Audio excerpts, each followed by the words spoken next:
Suara ketukan pintu rumah terdengar berkali-kali saat Sylvie tengah sibuk mengerjakan tugas kuliah. Fatir, adik laki-lakinya yang masih duduk di bangku SD, langsung bergegas penuh semangat saat sang kakak menyuruhnya membukakan pintu. Tak lama kemudian, Fatir menghampiri Sylvie di dalam kamar. Ia berkata, jika tetangga sebelah rumah mereka ingin menemuinya. Dengan berat hati meninggalkan tugas kuliah yang masih menumpuk, Sylvie lantas menghampiri tetangga mereka yang ternyata sudah duduk manis di ruang tamunya itu.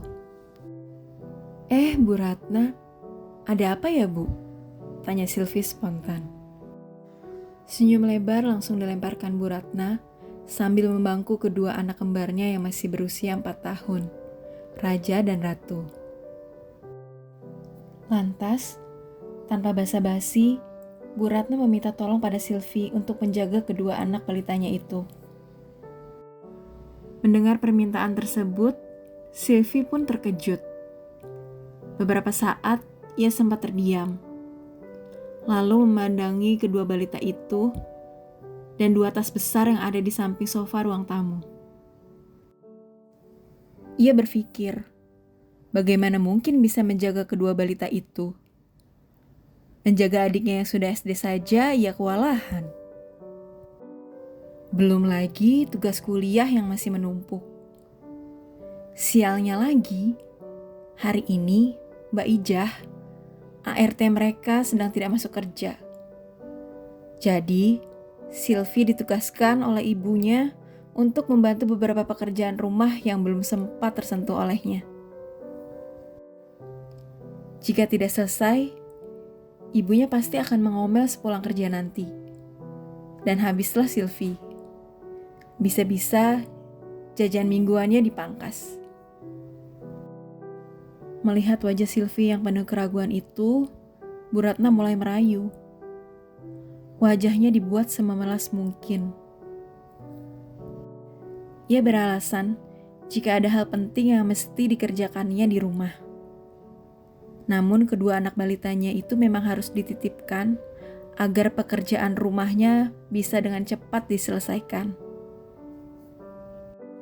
Bu Ratna juga berjanji akan langsung menjemput Raja dan Ratu segera setelah semuanya selesai. Berusaha menolak secara halus, tapi akhirnya Sylvie tetap kalah. Atau lebih tepatnya mengalah. Ia takut jika nanti hubungan mereka dengan tetangga akan menjadi tidak baik. Melihat Sylvie yang sudah setuju, Bu Ratna lantas bergegas menyodorkan kedua anaknya beserta 2 tas besar yang ternyata isinya adalah beberapa mainan dan makanan. Dalam hati Sylvie berkata, jika mainan dan makanan sebanyak ini, tampaknya waktu akan terasa berjalan lambat baginya nanti. Nampaknya, semua firasat itu tidak salah. Baru 1 jam berlalu saja, ia sudah merasa frustasi. Rasanya, jarum jam berjalan lebih lama dari hari-hari biasanya. Raja dan Ratu bukanlah balita yang ada di dalam pikiran Sylvie. Kedua balita itu punya tenaga yang super ekstra. Selain suara teriakan dan rengekan yang tidak pernah padam, keduanya juga senang sekali berlarian ke sana kemari. Memegang dan lalu menjatuhkan atau dengan sengaja melemparkan barang apa saja yang mereka temui. Sylvie mencoba untuk mengamankan semua barang pecah belah yang ada. Semampunya. Rumah yang tadinya terlihat lumayan rapi, jadi benar-benar berantakan kali ini. Boro-boro mau menyelesaikan tugas kuliah, duduk diam saja, pikiran Sylvie tidak karuan melihat semua kekacauan yang sedang berlangsung. Fatir pun tidak banyak membantu. tidak bisa diharapkan. Bahkan, sesekali ia justru ikut bermain dan berlarian bersama raja dan ratu. Meskipun sudah berkali-kali dilarang oleh Sylvie untuk tidak ikut serta menambah kebisingan serta keruwetan yang terjadi, namun Fatir tetap tidak mengindahkan peringatan kakak perempuan yang lebih tua 8 tahun darinya itu. Mau tidak mau, Sylvie harus berusaha menikmati semua ketidakberuntungannya di hari itu. Semampunya, ia berusaha untuk berkonsentrasi mengerjakan tugas kuliah di ruang tamu, sembari mengawasi si kembar. Walau sesekali ia harus berteriak untuk melarang. Sesekali ia juga mesti bangkit dari duduknya dan berlari kencang untuk sekedar mencegah barang jatuh atau melerai kedua balita itu saat bertengkar. Berulang kali ia melirik ke arah jam dinding yang ada di ruang tamu dan selalu mengeluh.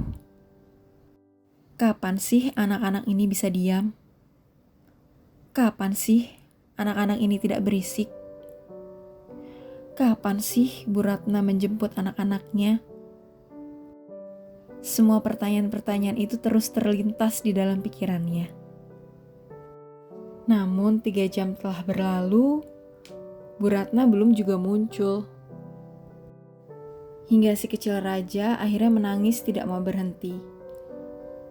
Anak lelaki itu pun akhirnya mengaku jika ia buang air besar di dalam popoknya. Ia ingin Sylvie untuk menggantikan popoknya. Sylvie menggeleng, mencoba meyakinkan raja agar mau menunggu ibunya tiba nanti. Baru ia bisa berganti popok. Namun lagi-lagi perkataannya tidak berhasil. Raja merengek dan menangis tanpa henti. Karena tidak punya pilihan lain, Sylvie pun akhirnya bersedia menggantikan popoknya. Namun, setelah mencari-cari di dalam tas tidak ada satupun popok yang tersedia. Sylvie sebenarnya senang. Ia merasa inilah waktunya. Hal ini bisa dijadikannya alasan untuk mendatangi rumah tetangganya itu, sekaligus menyerahkan raja dan ratu kembali pada ibunya. Jadi, ia bergegas membereskan semua mainan dan makanan si kembar, lalu mengajak mereka untuk segera pulang. Sylvie juga meyakinkan raja dan ratu untuk tidak menangis dan tetap tenang. Kali ini mereka menurut, karena dijanjikan akan segera bertemu kembali dengan ibunya. Walaupun sedikit repotan menggendong raja dan ratu sambil menjijing 2 tas besar, Sylvie berusaha keras sambil berjalan terhuyung mendatangi rumah tetangga sebelahnya itu. Sesampainya di depan pagar rumah Bu Ratna, Sylvie mencoba beberapa kali memanggil dan mengucapkan salam. Tapi, sang empunya rumah tidak juga keluar.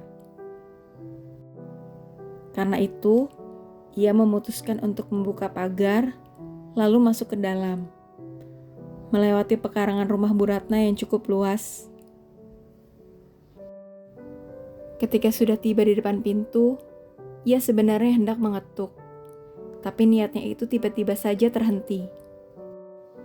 Ia mendengar Bu Ratna tengah mengobrol dengan seseorang melalui telepon. Sylvie juga bisa sedikit mengintip dari celah pintu rumah yang tidak tertutup rapat. Untungnya saat itu, entah kenapa raja dan ratu benar-benar diam, tidak rewel dan berisik seperti sebelumnya.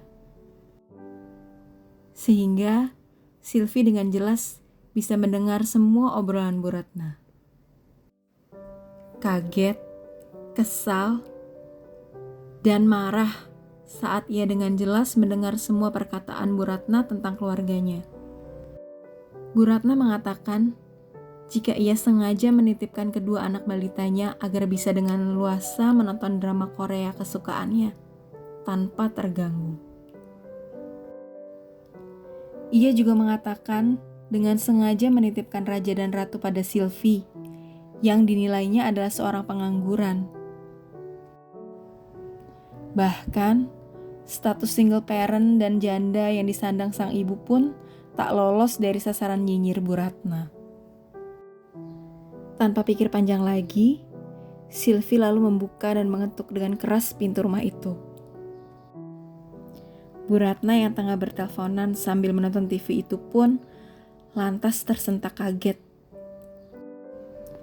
Ia menengok ke arah pintu dan bergegas mematikan ponselnya, kemudian menghampiri Sylvie yang sudah berdiri tepat di depan pintu rumahnya. Saat Bu Ratna belum sempat mengatakan sepatah kata pun, Sylvie dengan cepat menurunkan si kembar dari gendongannya. Lalu, menaruh kedua tas besar yang dibawanya di lantai. Si kembar pun berlarian menghampiri ibunya. Sylvie lantas berkata, "Permisi Bu, pengangguran mau pulang dulu ke rumah janda, anak 2 di sebelah." Sylvie kemudian berlalu meninggalkan Bu Ratna yang masih terbengong dan kaget. Selesai.